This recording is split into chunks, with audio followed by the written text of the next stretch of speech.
नमस्ते। आज मैं आपको भारत की एक वीर नायिका की कहानी सुनाने वाली हूँ। ये हिंदी भाषा में है और कहानी का शीर्षक है रानी लक्ष्मीबाई, एक वीरांगना रानी। 19वीं सदी का भारत अशांति का समय था। एक ऐसा दौर जब विद्रोह की सरगोशियाँ धीरे धीरे उठने लगी थी। तब झांसी की रियासत में एक ऐसी लड़की ने जन्म लिया जो आने वाली पीढ़ियों के लिए प्रेरणा बन गई। उसका नाम था लक्ष्मीबाई। सन 1828 में जन्मी लक्ष्मीबाई का असली नाम मणिकर्णिका था, मगर सब उन्हें प्यार से मनु बुलाते थे।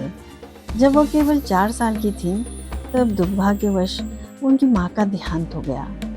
पिता मोरोपंत तांबे, जो राजदरबार के सलाहकार थे, उन पर अकेले ही मनु की परवरिश की जिम्मेदारी आ गई। वह प्रगतिशील विचारधारा वाले व्यक्ति थे, इसलिए उन्होंने मनु को घुड़सवारी, तलवारबाजी, धनुर्विद्या और पढ़ाई करने की आज़ादी दी, जो उस समय की लड़कियों के लिए दुर्लभ था। 1842 में मनु का विवाह झांसी के राजा गंगाधर राव से हुआ। उस समय की रीत के अनुसार विवाह के बाद लड़कियों के नाम बदलने का रिवाज था, इसलिए मनु बन गई लक्ष्मीबाई और यह नाम आगे चलकर इतिहास में अमर हो गया। वह एक निडर और दयालु रानी थी जो पर्दा प्रथा को नहीं मानती थी और स्वयं अंग्रेज अधिकारियों और अपने दरबारियों से आमने सामने मिलती थी। उन्होंने महिलाओं को भी घुड़सवारी और युद्ध कौशल सिखाया।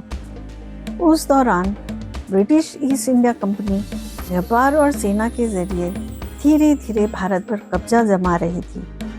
1848 में लॉर्ड डलहौजी ने डॉक्ट्रिन ऑफ लैप्स नीति लागू की, जिसके तहत जिन रियासतों के पास जैविक पुत्र नहीं होते उन्हें अंग्रेज अपने अधीन ले लेते। राजा गंगाधर राव अक्सर बीमार रहते थे और दुर्भाग्यवश उनका इकलौता उत्तराधिकारी छोटी उम्र में ही चल बसा। इसलिए उन्होंने एक 5 साल के बच्चे को युवराज की जगह गोद लिया।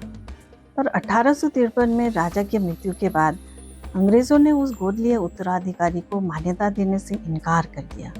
इसके बजाय उन्होंने लक्ष्मीबाई को झांसी छोड़ने पर पेंशन देने का प्रस्ताव दिया, लेकिन लक्ष्मीबाई अडिग रहीं और उन्होंने ऐलान किया, मैं अपनी झांसी नहीं दूंगी। यह शक्तिशाली कथन आज भी भारतीयों के दिलों में गर्व और देशभक्ति की भावना जगाता है।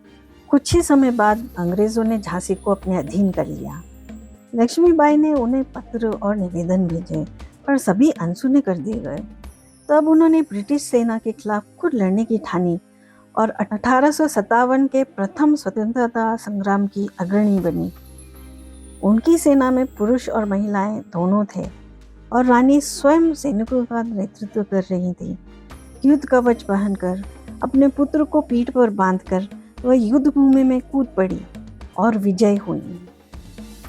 पर 1 साल बाद अंग्रेजों ने झांसी पर फिर हमला किया और जीत हासिल की। लक्ष्मीबाई एक साहसिक योजना के तहत किले की दीवार से घोड़े पर सवार होकर कूद गईं और फिर ग्वालियर पहुंचकर अंतिम युद्ध की योजना बनाने लगीं।